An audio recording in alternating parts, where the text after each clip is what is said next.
This is WJLA-TV, Washington's Channel 7. Good evening, I'm Ted Koppel, and this is Nightline. The man who heads the R.J. Reynolds Tobacco Company has called for an open debate on the question of smoking and health. In this same week, Texas became the 8th state to report that lung cancer has replaced breast cancer as the primary cause of fatal malignancies in women, a trend that's being blamed on cigarette smoking. We'll give the R.J. Reynolds chairman a chance to debate the issue. Also tonight, the controversy over EDB, a cancer-causing pesticide. Is there too much of it in the fruit and grain products that we eat?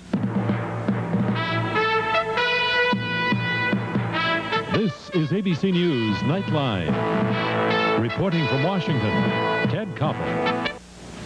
Earlier this week, the R.J. Reynolds Tobacco Company took out this ad in a number of major newspapers and magazines, calling for an open debate about smoking. In brief, the ad contends that medical studies which show that cigarette smoking causes disease are ignoring significant evidence to the contrary. Nor is R.J. Reynolds sending some Ph.D. or M.D. in a white smock onto the field of battle. Carrying the banner for the cigarette industry in this debate is none other than Edward Horrigan, chairman of the board of R.J. Reynolds Tobacco. Before we talk to Mr. Horrigan, let's take a look at some of the horrible things being said about cigarettes and who's saying them. Here's ABC science editor Jules Bergman. I started smoking when I was a teenager because it was cool, and now I'm addicted. If I quit smoking, I'll probably have to quit coffee and quit drinking and quit sex and all those things that smoking goes good with. It's not even the taste anymore. It's just, I feel lost without a cigarette. Americans smoking. Still, 20 years after the now famous 1964 Surgeon General's report that clearly established the fatal connection between cigarettes and lung cancer. I thought it was a joke. I figured, well, maybe the government is making some kind of a move and they have to put it on there, you know, and everybody kept saying, oh, this is going to have people smoke more. 44-year-old Anthony DiFilippo, a baker from Bayonne, New Jersey. He was 24 when the Surgeon General's report was issued. Now, 20 years later, he is a victim of lung cancer. Tony has had one lung removed. When I woke up after the operation, I instinctively looked for a cigarette. Tony has finally quit. He joined the former Surgeon General who issued that 1964 report, Dr. Luther Terry, and other medical professionals in the fight against smoking. My purpose in being here today is hopefully to convince others not to repeat my mistakes and to urge that we do all we can to get the message to smokers about the hazards of smoking. For those who do smoke, Dr. Terry says the resistance to respiratory disease goes up shortly after they quit. And insofar as heart disease is concerned and cancer, certainly over slightly longer periods of time, he is greatly improving his chances of having a longer life and better health. Since 1964, 30 million Americans have given up smoking, but there are still 55 million others who continue to smoke, and their profile is changing. Those who still smoke do so more heavily, and teenagers, especially girls, have increased their use of cigarettes. All that adds up to 340,000 deaths per year caused by smoking-related diseases. It's absolutely horrible. And the part that makes it so horrible is that all of these are preventable tragedies. In the last 2 decades, research has proven that cigarette smoking is linked to other types of cancer and heart disease. Many of our head and neck cancers, nasopharyngeal, oral, larynx, esophagus, without question bladder cancers are directly related, for the most part, to smoking. Within 2 years of the original 1964 report, caution levels were ordered on each package. Caution, cigarette smoking may be hazardous to your health.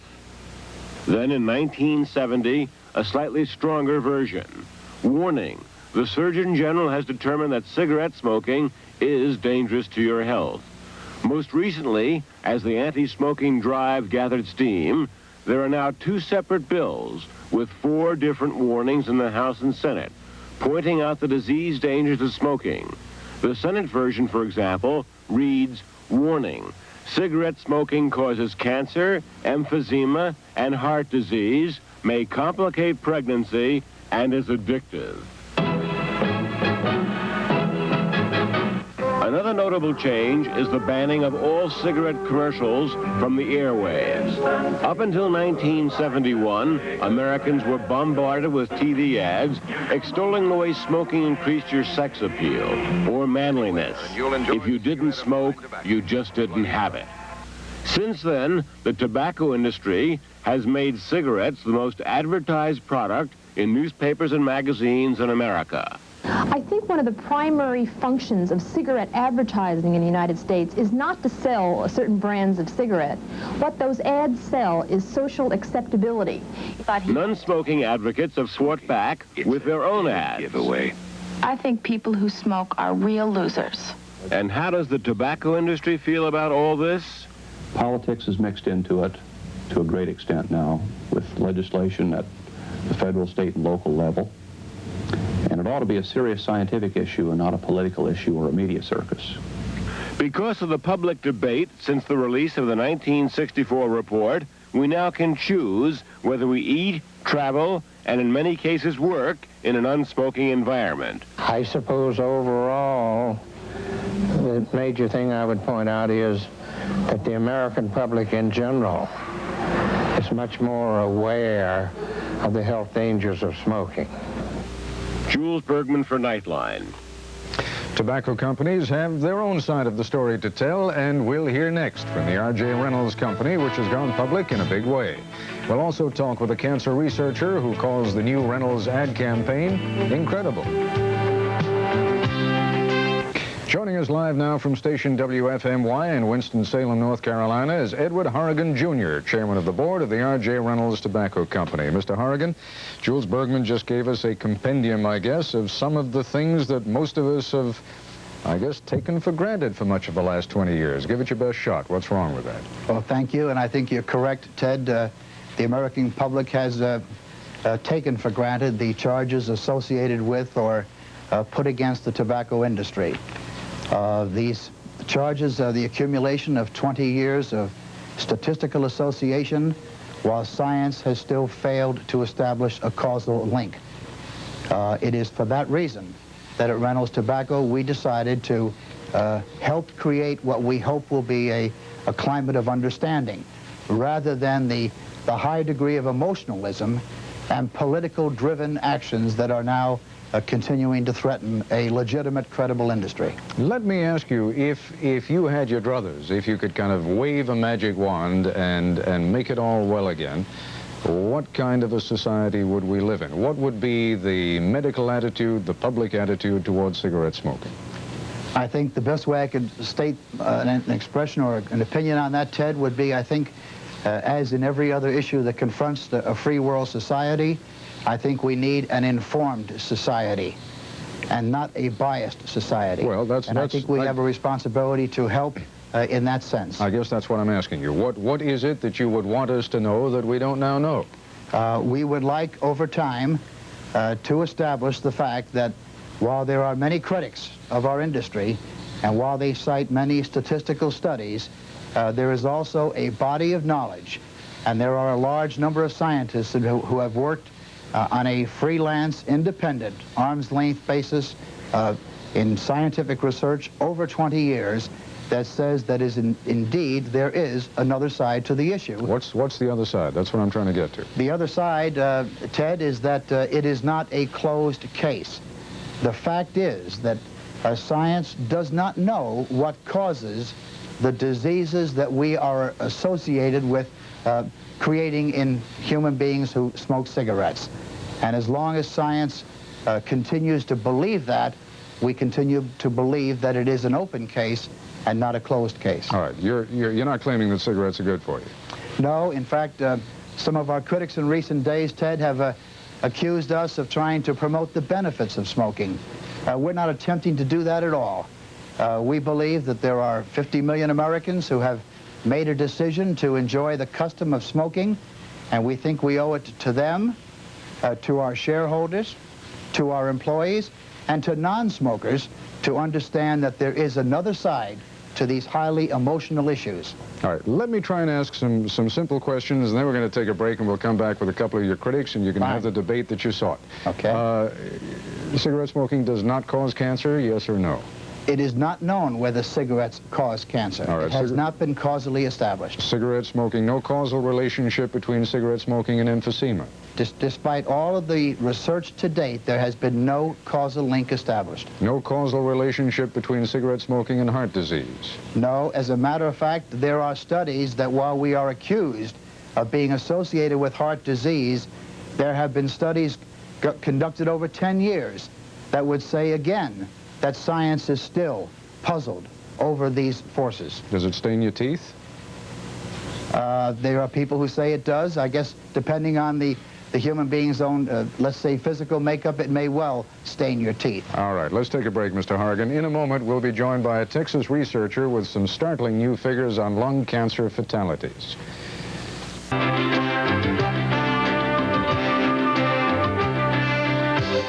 This week, the University of Texas Cancer Center in Houston reported that based on 1982 mortality figures, female deaths from lung cancer have surpassed female deaths from breast cancer in Texas, a pattern that has also been seen in 7 other states. Joining us now from our affiliate KTRK in Houston is Dr. Vincent Gennet, a researcher at the University of Texas Cancer Center. You draw a correlation, do you, between cigarette smoking and that upsurge in lung cancer among women? Yes, I do. I think there is not much question about the fact that the same pattern that we are seeing here in women is the pattern which we saw in men in the 1930s and 40s, namely an upsurge in the number of cancer deaths about 25 years after a population is exposed to cigarette smoking. Well, now you've heard Mr. Hargan, and we'll hear from him again in a moment. He says that, I don't want to put words in his mouth, but he seems to suggest that may be a statistical coincidence. Well, I think that statistics sometimes might have a bad name, but it is a science, and I think we can use statistics properly. I don't think that there is much question that roughly 85% of the lung cancer deaths that we are seeing are due to cigarette smoking. How do you draw that direct correlation? There have been some really wonderful studies that have been done over time that have shown that there is an increase in lung cancer in a population as it is exposed to cigarettes. If you take a smaller group of people, let's say several thousand, and watch them, you will find out that the more they smoke, the more cigarettes they smoke, the longer the time they smoke, the more likely they are to develop lung cancer. Mr. Hargan, you would say, let's just take it one step at a time. How would you respond to that, Mr. Hargan? Because indeed, there have been so many studies which have been, I think even you would concede, carefully done by people who have no particular axe to grind. Let's for the moment leave the politics out of it, and they come to that conclusion. And how do you suggest they may be wrong? All right, fine, Ted. I'll answer that on 2 fronts, if I might. First, the doctor has come up with an interesting report or study. We have heard of those kinds of reports being published by other doctors. It's interesting, though, that the type of cancer that is being found in women these days is not the form of cancer that is commonly associated with smoking that they claim is related to smoking in men. Now, to add support to that point that I've just made, when we testified before Congress in 1982, there was a report on file by a Dr. Fisher, professor of pathology at the University of Southern California, who makes a point to, if you will, rebut or question the good doctor's comments from Texas. Furthermore, you mentioned today that I'm not appearing in a white smock. I am not a doctor. But when we talk about studies, there was a 10-year study in Boston or Framingham, Massachusetts, where they were trying to take 3 factors that they thought, for example, related to heart disease: obesity, cholesterol, and smoking. and over 10 years at a cost of $120 million, establishing a control group of people who lowered their cholesterol, lowered their weight, and stopped smoking, versus those who continued with their previous lifestyle, there was no difference at all in the incidence of heart disease between those two groups. Dr. Ganay, are you familiar with that study? Well, I think we have to be careful that if we don't want to match study for study, there was a study that was done on the West Coast that was financed by the American tobacco industry that was published about maybe 4 or 5 years ago, and it said that there was a correlation between heart disease and cancer and smoking. So I think if we want to, we can batter the ball back and forth and compare studies. I do think the preponderance of evidence is that smoking is related to lung cancer. And I don't think we need to say that this is the only thing that can be studied. I mean, as has been said, there are many other questions that have to be decided. For instance, why is it that many people who smoke don't get cancer? And I think these are studies that can be done. I think the study that has to be done is why people don't get cancer and what are the immune mechanisms of the body that protect us. I don't think that it's worthwhile repeating the many studies that have linked smoking and cancer. Mr. Horrigan, let me try and put it in a very non-scientific way and in a rather human way. I don't know if you have children or grandchildren, but if you do and you said to them, look, I suppose eventually you're going to decide whether you're going to smoke or not smoke, but if it were up to me, I would suggest that you do what? Have you ever had that kind of a conversation with one of your kids? Yes, I have, Ted, and I can tell you that curiously, although I'm the chairman of the board of Reynolds Tobacco, I have never smoked in my life. That's a decision I made as a young adult. Coincidentally, my children happen to smoke. But I think smoking, like any other social custom, is something that I believe my children need to wait until they are at an age where they can be well informed enough about what they are about to enter into, and then it is up to them to make that kind of a decision. Well, I admire your honesty for telling me that you don't smoke. Well, what I'm asking, though, I guess, is let us give your position the benefit of the doubt for a moment and say that there is still some doubt. And I must say that successive surgeons general for the past 20 years would disagree with that. But let us do that. If there is doubt, should we not be leading our children in the direction of not smoking? Yes, in fact, as far as when I say yes, the cigarette industry's position is that young people should not smoke. And as long as it is an open question, and I say an open question, and as long as science continues independent research to get at the answers, then we believe that people should wait until they are, let's say, young adults and make that informed decision. All right. And that's a very strong position that our industry does take. Dr. Ganay, take a few seconds and just summarize your position for us. Any doubt in your mind about the correlation between cigarette smoking and any of these diseases that we've mentioned? But you take cancer, that's your specialty. Any doubt in your mind? I don't think there is any reasonable doubt based on the evidence which we have about the connection between cigarette smoking and lung cancer. Some of the other cancers do not have as strong a link, but I don't think there's any question about lung cancer. All right, Dr. Ganay, thank you very much for joining us. We'll hear next from the founder of a lobbying group that considers smoking a social problem as well as a medical one.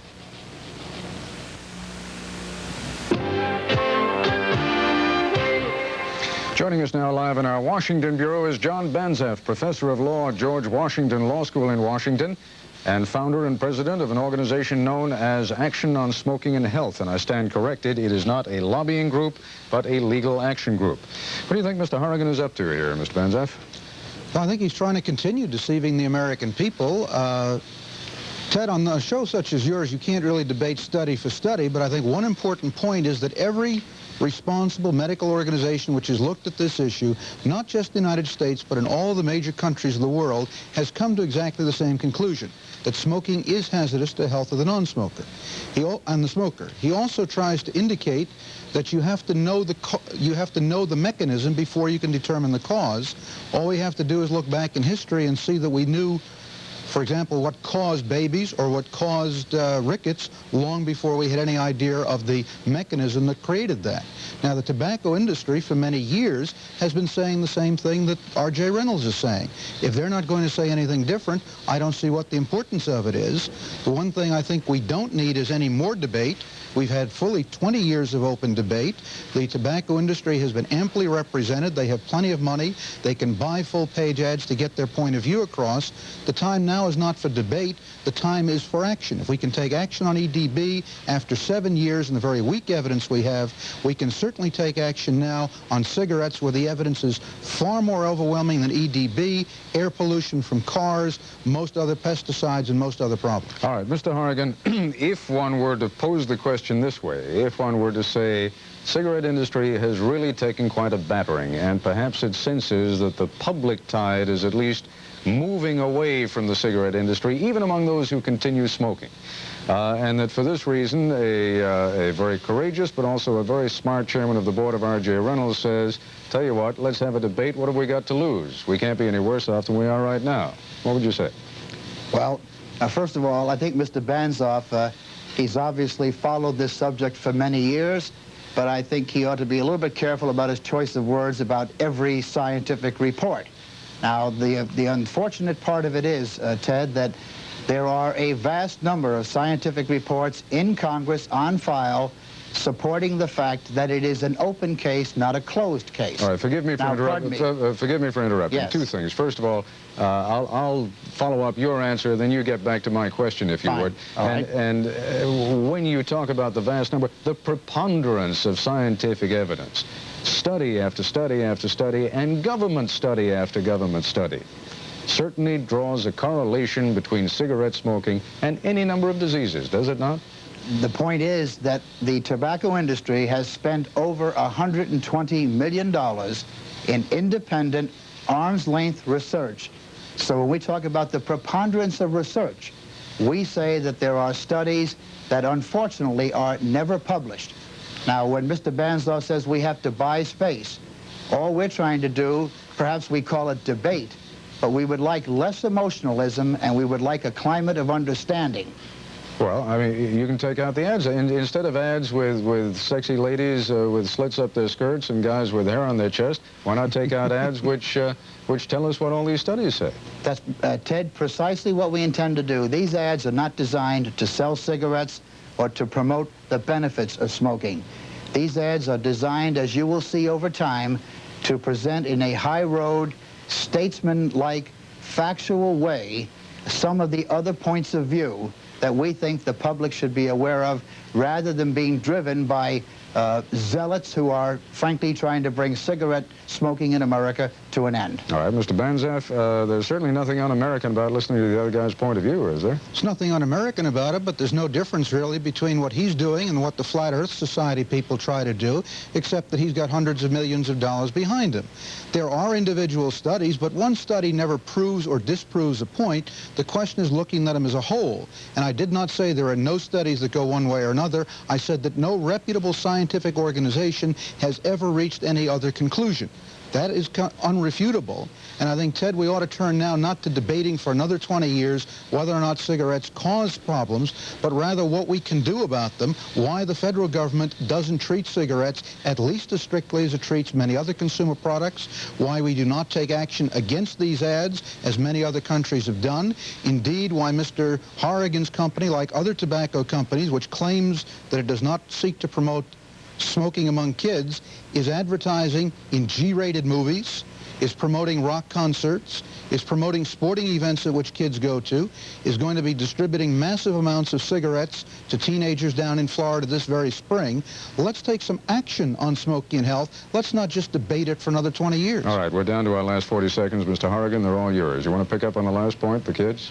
Yes, thank you. You will see in forthcoming issue ads from R.J. Reynolds that we do not position our advertising against children, and these ads that you will see have been properly tested so that we have credibility. So you're not going to be passing out free packs on college campuses anymore? We sample cigarettes to young adults, and we establish their age, and we have an advertising and promotion code that is strictly adhered to by the entire cigarette industry. I wish the antis would spend as much money in research as we do rather than in promotion to drive us out of existence. All right, Mr. Horrigan, Professor Banzhaf, thank you very much for joining us.